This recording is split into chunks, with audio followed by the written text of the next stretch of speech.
Hello, hello, hello, everyone. I am Tarina Ali, and welcome to Suds Cafe, where conversations bubble over into your soul. It is good to be back. I took a little hiatus. We need to do that sometime. I took a little downtime for myself, but I am back, and my first guest since from a little mini sabbatical from this podcast world, we have none other than Aaron Jackson. Woo! Drum roll. Hi, Aaron. Welcome to Suds Cafe. Hello, Tarina or Pastor Tarina. Serena's fine. Tarina, okay. Yes, yes. Uh, I'm glad to be here. Thank you for having me on. Thank you. So yes, I have many, many, many different hats I wear, but here on Sud Cafe, I am Serena, the host. And so that is a great thing. And so, Aaron, who is Aaron Jackson? Just a little bit about yourself. Like, I don't even know, like, where are you from Mm, originally? Are you from this Washington, D.C. area? So just tell our audience just a little bit about yourself. yeah, so I grew up in Southern California, actually, Orange County. Oh, Was okay, literally okay. born on a beach. Oh, Yeah. nice, nice. Um, and we moved to the East Coast in the mid 90s Okay. uh, for my dad's work. Hmm. And I stayed. I went to University of Maryland, Mm, got my degree okay. in dance and English, Hmm. and um, just have I've just made a life here in DC. I live in Okay. Northeast now. Okay. Awesome. Awesome. I didn't know, so I learned something new. And for those who are listening, I am from Washington, D.C., born and raised. Been here all my life. That is not the plan to stay here forever. I want to go somewhere else myself. But so when I curate these topics, I try to make sure that they're meaningful and impactful. And as the theme is conversations to bubble over into your soul. And that is just important for me to have like meaningful conversations that people can walk away feeling inspired. And I have done work as a counselor probably for the last, oh goodness, 25, 26 years, right? And so the majority of counseling I have done has been in substance abuse. And so I feel like I got baptized by fire into the world of doing substance abuse counseling. I was actually an intern in grad school, and I went to a community center where a church had a faith-based recovery program. I had never been in the recovery space doing that type of work at all. A graduate student, and my graduate intern at the time, he's like, "Oh, okay, go in there." He gave me the curriculum. He said, "Oh, you go run that group." I'm like, "Do what?" And so I got into the rooms, and it was a different kind of crowd. And I'm a novice, and I feel like I don't know if I literally got baptized by it, right? But eventually I started loving doing the work, and it's meaningful work. And so I just really wanted to talk about just the whole recovery world, and I'm thankful that you came on and you're willing to tell your story in a nutshell in a brief time that we Mm, have here. right. But can you just talk about and just share a little bit, like what was that turning point for you where you decided to seek actual recovery? Okay. Well, yeah. So I was, yeah. I think I first dipped my toe into the recovery fellowship communities Hmm. back in 2013. Okay. Um, but I was in and out, kind of Hmm. like I was in and out. And I initially did so because I had a problem with drinking. Hmm. Um, but that sort of morphed into a much deeper problem with hard Hmm. drugs. Hmm. And so it was just fits and starts. Relapse Hmm. is definitely a part of my story. Hmm. Hmm. And the big turning point, the point at which I decided finally to embrace it completely was actually during the pandemic. Hmm. In 2020, be, I had I had been using things to sort of get a break from using. Mhm. I've been, going to recovery thing, but only to get a break. Uh-huh. Not, you know what I Uh-huh. mean? Just to Yes. dry out so I can go Dry back out. Yes. out. Yes. But Yes. in 2020, all of those things shut down. Hmm. Um, Yeah. treatment shut down. Mhm. We couldn't go and meet with each other because of the Mhm. lockdown policies, Yeah. because of the pandemic. And Hmm. so I found myself in a basement one night, having been up for 5 days straight. I was using every Hmm. day, Yeah. and I heard some sirens, Hmm. and I thought, okay, this is it. They're coming for me. So I Hmm. ran out into the street and raised my hands up like this Yeah. and stayed there for 20 minutes, you know, and the sirens never got closer, but they never went away. Mm. And at that point, I realized I can't even trust my own senses right now. Mhm. So it Mhm. was time to get the extra help that I needed. I'd been very resistant to go to a rehab up Mhm. until that point, but at that point, it was very clear. The road, the possibilities did this. One Mhm. way was life, the other way was, Yeah. as we say, jails, institutions, and It's death. in depth. Yep. Yep. So Absolutely. Yes. so that's when Oh, I wow. Wow. Um, That's good. And I haven't been in the space to provide the groups like I used to. So when you said jails, institution, that brought it right back because that's Mhm. definitely what it leads to those things at some point. It's It's not a like the matter lions and tigers and of bears. yeah, it's not a matter of if, it's just a matter of when. Yeah. That's just what that is. And so, but how has your support system changed since you entered recovery? And I love how you said that you couldn't, even respect your senses at that time. And I'm sure, the in that world there are really people who you may come across that may not be your friends, using buddies and all the things, the heinous things that come with that lifestyle. But since you have entered into recovery, how has your support system changed? So I mean, imagine like being intimate with people, being doing an intimate act like using drugs together Hmm. with Hmm. people you can't trust. I Yes. mean, it's Yeah. so I was Hmm. very untrustful at Hmm. first, of anybody because of the level of paranoia. Yeah. So the first thing that I did after rehab was to really make my support structure a formal support structure. I went Okay. to an outpatient. It was a treatment. It was a it was a it was a treatment and recovery kind of track. I Okay. had friends within the recovery community, but I was also doing formal supports, therapy. Okay. Um, I lived in a halfway house for a while. Okay. Um, I was also doing group therapy in an outpatient program. So it was very formal at that Mhm. time because if I can't trust my senses, I mean I can't trust myself. I put a Yeah. lot of guardrails up at that time so that I could get some Yeah. time. Hmm. Um, but today, um, the relationships are much more voluntary. Okay. The support structure is much more voluntary, and it feels much more genuine. I mean, it is my job as a layperson to Hmm. pay it forward, Yeah. But I don't make any money off of it, and people don't make any money off of it. We're just here to help each other, and we know Yes. that.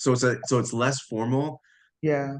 but much more intimate and much more relational. Yeah. Yeah. And when you first started talking about when you said in 2020, and just being familiar, with the community, I had friends who are actively in recovery, and I had got invited to a friend who was having her anniversary service, but it was virtual, Hmm.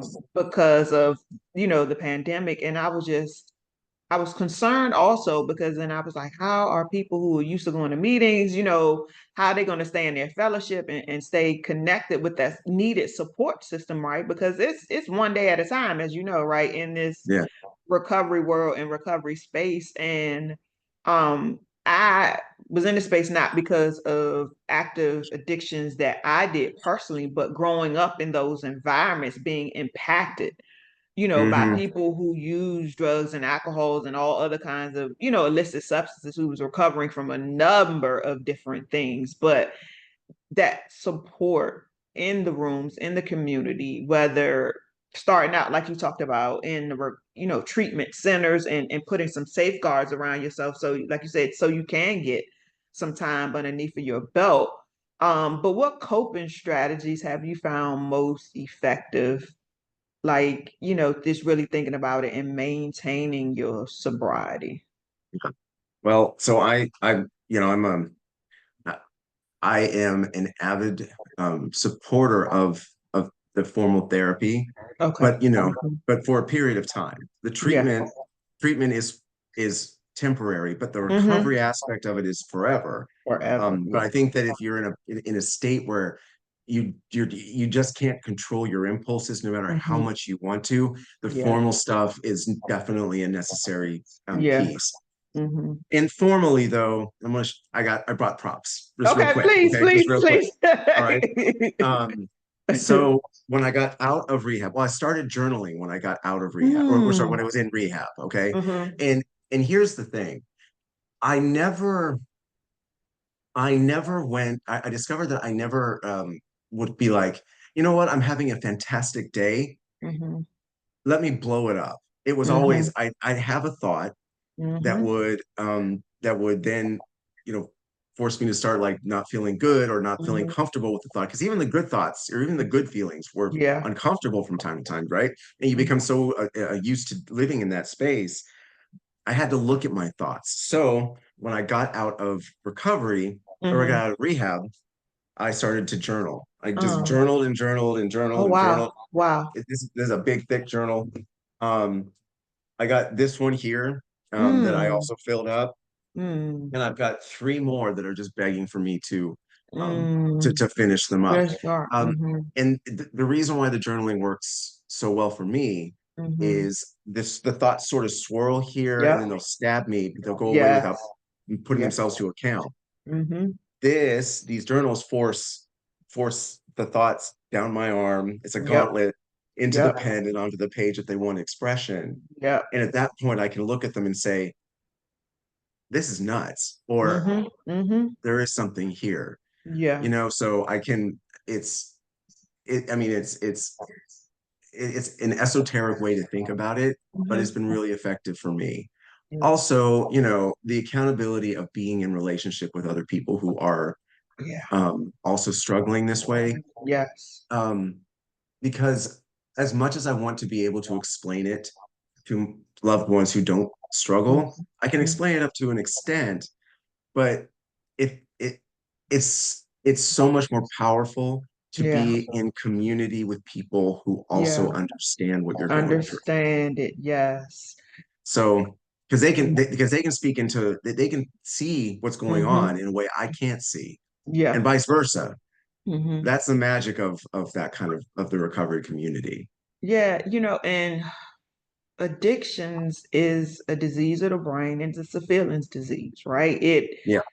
And those feelings need to go somewhere, right? Like they need to go somewhere. And I'm glad you talked about journaling, because the clinical word is that rumination, those thoughts that just keep going in your brain. They can be so intrusive. And but I'm glad you talked about journaling. And this is what I can say, because I have people listening from, all genders, all races, and all those things. But a lot of times I've seen, and most of my work has been counseling men, where men had the most challenging sometimes sharing those emotions, because it was not a space that was not ultimately cultivated for them to share. It was viewed as a sign of weakness, or all those other things that negatively come about when somebody talks about sharing their feelings, right? And so I'm glad you talked about journaling.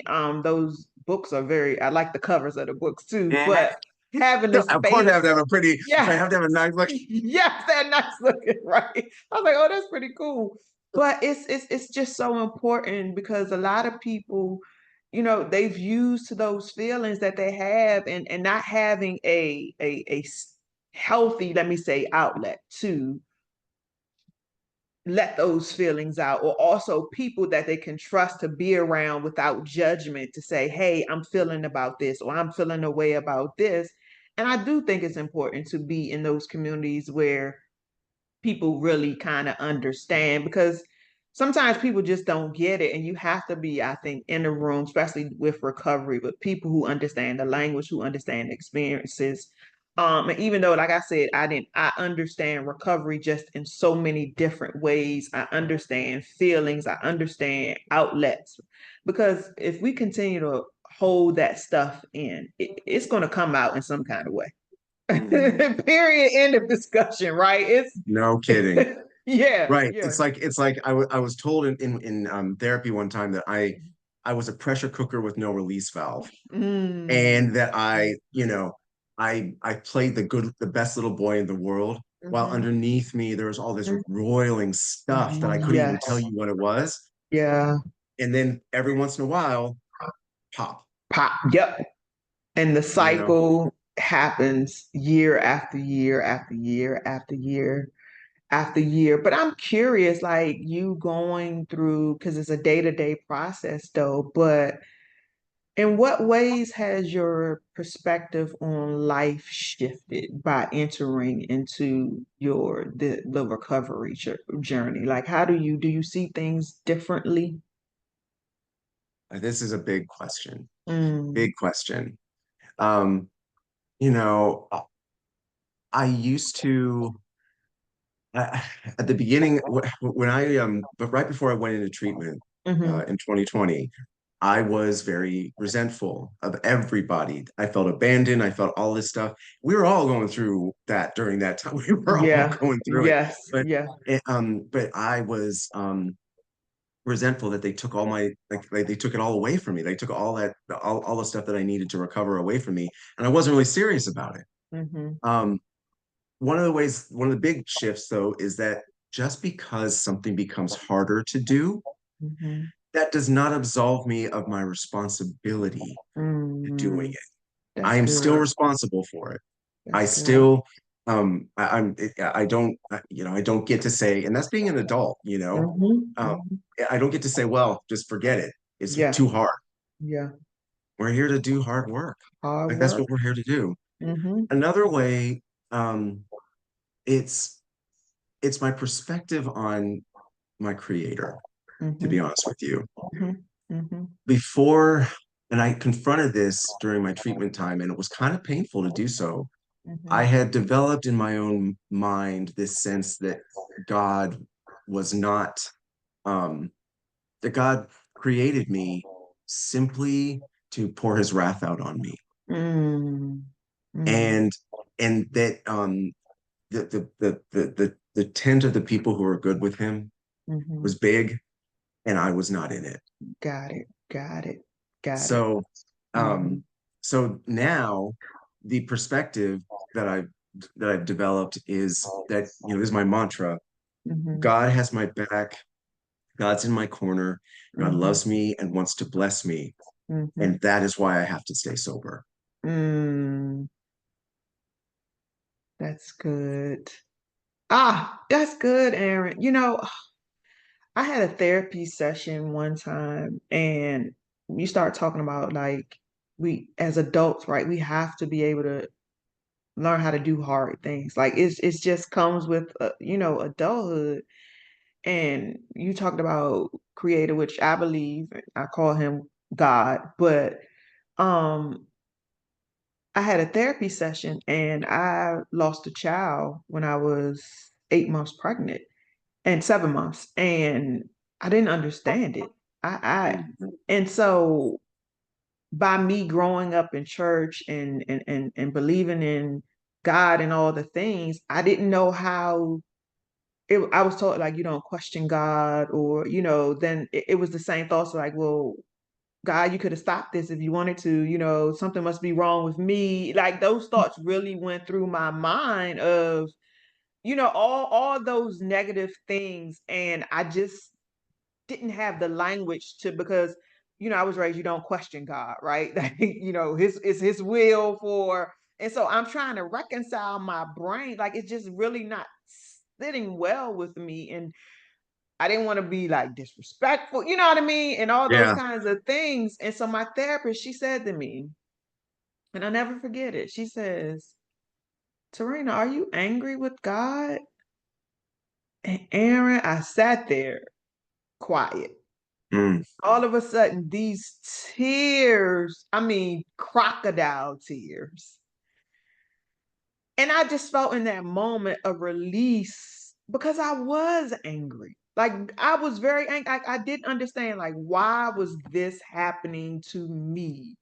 I just couldn't reconcile it, with my brain. So Yeah. I'm sharing that to say like there Mm. are realities in life where you do think, you know, I must have something on my head following, you know what I mean, that I'm this bad person or those kinds of things. And I love your mantras that you shared. It's just like, we have to understand that bad things happen to good people too. You know what I mean? Like there's just evil in the world. There's things that are unexplainable in the world, but all to your mantra point is true that God loves us. He cares for us. He hears the blessings. Does that mean we won't have hard spaces? No, but that doesn't change how he, you know what I mean, sees Yeah. us or still views us. And I think that is a shift for a lot of people sometimes that may get stuck in that area where they don't have the courage or they don't sit long enough or not even really honest enough to have those really deep conversations when it comes to, their views on God or how they see God or just all those things. So I thank you for sharing that, but which leads to you mentioned, God the creator. How has your faith helped you in your recovery journey additionally? Well, so once I got to that point, Mm-hmm. and I'm grateful I got to that concrete moment Yes. about that, that where I developed that mantra, because Mm-hmm. from that point on, it's that hinge point that helped me to understand that I am a small being Mm-hmm. in a speck of earth Mm-hmm. that is barreling through the universe Yeah. Yeah. in the corner of a galaxy. You know what I mean? It's like Yes. my own Yes. my own small size. Yeah. And I couldn't even tell you what leaf across the street just fell off Right. the tree. Right. Yes. How am Yes. I going to say that Yes. I can can embody the entire that my perspective can embody the entire panoply of reality? Yes. So it helps me to understand um it helps me to understand that my perception is limited Mm-hmm. and that faith is the only way forward Yeah. with the creator of the universe. The Yeah. the uh there's also this thing about, this is, I guess, an important point and one that you're familiar with. I have a great church. Yes. I have a great church. Uh-huh. And I am fully Mhm. myself there. Yeah. Everything Yeah. that I bring to the table, I don't have to hide it at Yeah. all. Yeah. Um, and so that shift in thinking from a God that wants me to be perfect to a God that just wants me as I am, Mm-hmm.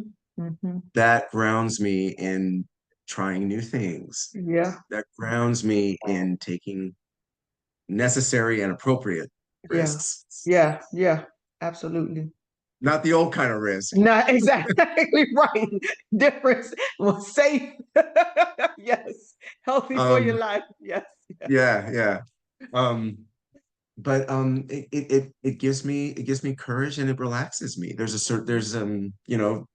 The serenity prayer is a real Yes. prayer. Yes. Um, and Yes. it's good to know that there's somebody looking out for me. Mm-hmm. Yeah. I think just that whether people, and today we were talking about, recovering from, substances and mood altering chemicals, what have you, but it's this life journey is a journey of recovering from something. And I just wholeheartedly believe that attempting to live in this world by yourself in Mm, your own silo to try to mm, navigate this whole world without what I believe is an entity of faith to help you, I just think it's just so hard. I just think it's something that you can go to your anchor. For me in my faith walk, like you said, does that mean perfection? Absolutely not. Does that mean you go and say, I'm gonna do whatever I want to do and oh God just forgives me all the time? You're not saying that, but it's that intentionality around like God loves me as I am. And whatever things that he desires to change in me, if I veil that, it will happen over, what I mean? Over time kind of thing, right? It's just Yeah. a gradual process, day by day, dying to this earthly, what I mean? Vessel that he made us. But I am a wholehearted believer of faith, and anything that I do, podcast conversations are down grounded in faith. Like I don't, what I mean? I don't necessarily waver from that. And it's just really good to have these kind of conversations with people who are honest. Mm, And I appreciate you for, sharing your story with us, sharing your journey, and just sharing that, it's a day by day walk for you. An area that I struggle with, honestly, are plastic people who are just mm, dishonest. mhm. And I know why, you know what I mean? Because I'm a counselor and I commission and I get it. But in my Right. humanity, I'm just like, come on already. Like we all have something that we're working on, whether or not you want to, share with everybody, but we all have something, you know what I mean, to become better with, what do you think, just daily in our lives. Hmm. Yeah. So, another thing that I did in 2020 Mm-hmm. was I, I left all of the social media platforms. Okay. And Mm-hmm. the reason I did so was I found myself on Instagram at one point, and Mm-hmm. there's this guy that I was following, Mm-hmm. and he did this little short video of him diving into a Puerto Rican bay that his Uh-huh. hotel was off of. He had a private like Uh-huh. diving Uh-huh. platform that he could go into the bay. And Mm-hmm. I sat there comparing my entire life, which was a Mm. train wreck at that Yeah. time, to this Yeah. one moment in time Uh-huh. of this guy's life. Uh-huh. And Yeah. everybody does a curation when they leave their house. Mm-hmm. Everybody presents themselves in a way. Yeah. But so that's not really what I'm talking about. But if I found myself trying to present myself or be Mhm. caring more about the appearance Appearance. Yep. than about the reality. Yes. Yep. Like the tail wagging the dog right over here. Uh-huh. Uh-huh. So Yeah. I guess you would call that another shift. Mm-hmm. I'm not interested anymore in appearing to be a certain way. I'm more Yes. into being a certain way when Being. nobody's looking. Yeah. That's good.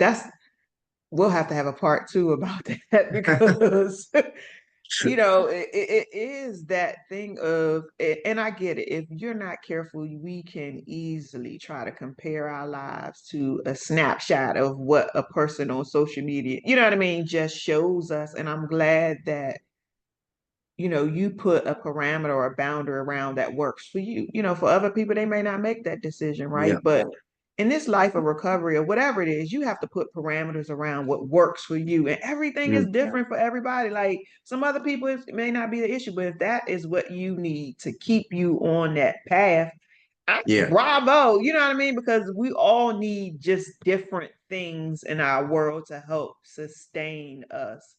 And really, I think that's where the problem comes in, when people really aren't honest about it. Mhm. And that is the root of, because this is just clay. This is when we all go, this where at some point this is going to turn back to dirt, right? Yeah. So, Yeah. while we're here to maximize on the moment and continue to take it one day by day in your recovery journey. I'm definitely attempting to do that. For me, there I went to actually a place because I just learned about it a few years ago called Celebrate Recovery.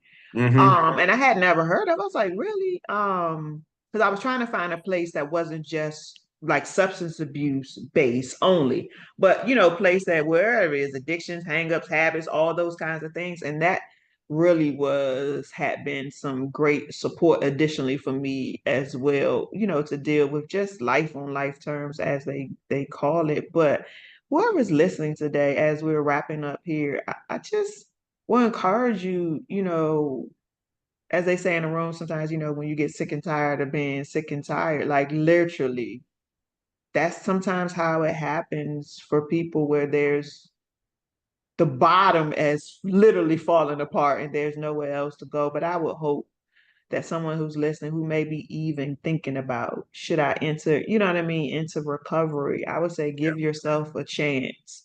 There are a community of people who are there, people not perfect, right? People who are trying to live clean and sober lives as best as they can. So do you have any final words as we wrap up? I would say, well, first of all, thanks. This has been Mhm. wonderful. I'm honored to be on with you. Thank you so Uh, much. I would say um, that if people are considering it, then just try it out to Yeah, start.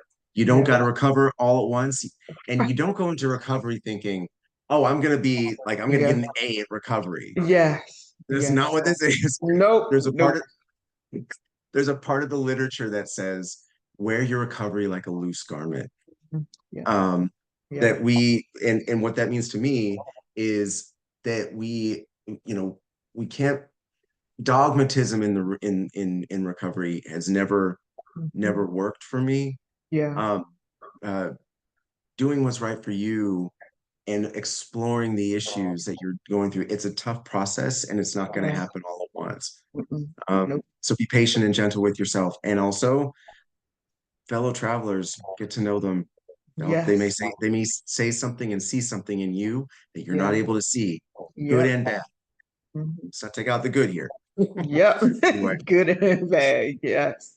Thank you, Aaron, wholeheartedly for being a guest because you did not have to be here. It's an honor to me anytime someone comes to be a part of anything that I do. So I do not take that lightly. I would love to have you back at some other time. We can expand on this even more. But thank you, everyone, for tuning in to another episode of Suds Cafe, where conversations definitely bubble over into your soul.